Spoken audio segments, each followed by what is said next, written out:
Our feed seems to be hesitating, buffering every once in a while. I don't know why. We got the highest speed they can give us. So, got a storm moving in, so that may be what it is by Wednesday. It's good to have you here this morning. Uh, have you ever had noises in the night in your house or when you're walking? Uh, R.E. Clark writes in his Glasses in the Grass about a bump in the night, is what he titled it. He said many years ago, we had a Kenyan guest in our home. His name was Elijah Bukanyari. I still have a photo of Elijah sitting on our couch with my daughters on each side of him. He told us many stories of his life in Kenya. Years later, I had the opportunity to visit Kenya with a mission team. I could still hear Elijah's story of walking in the dark of night from one village to another. He told us that when he would walk in the bush at night, he would place his lantern on a pole and extend it before him to light his path. As the light drove away the darkness, he said that he could hear rustling in the brush. Not only was the darkness retreating, but night creatures were also pulling away from his path. Is it dark for you today? Hear this word out of Psalms 139:12. Indeed, the darkness shall not hide from you, but the night shines as the day.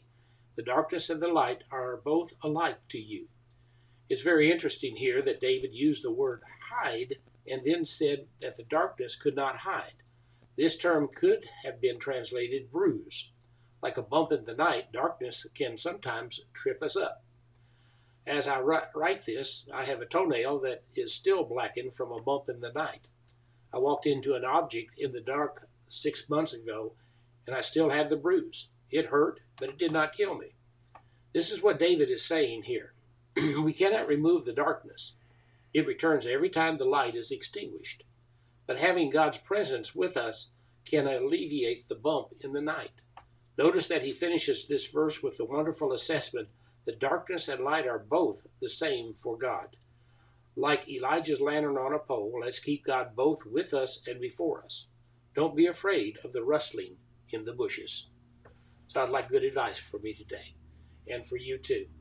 We don't know what the day is going to bring, but just keep the Lord's light in front of us. You know, we're supposed to be a light to the world, and we don't need to hide our light under a bushel, but let it be put on a candlestick so that the world can see who we are in Jesus Christ.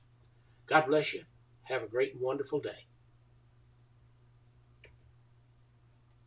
That was a good one when you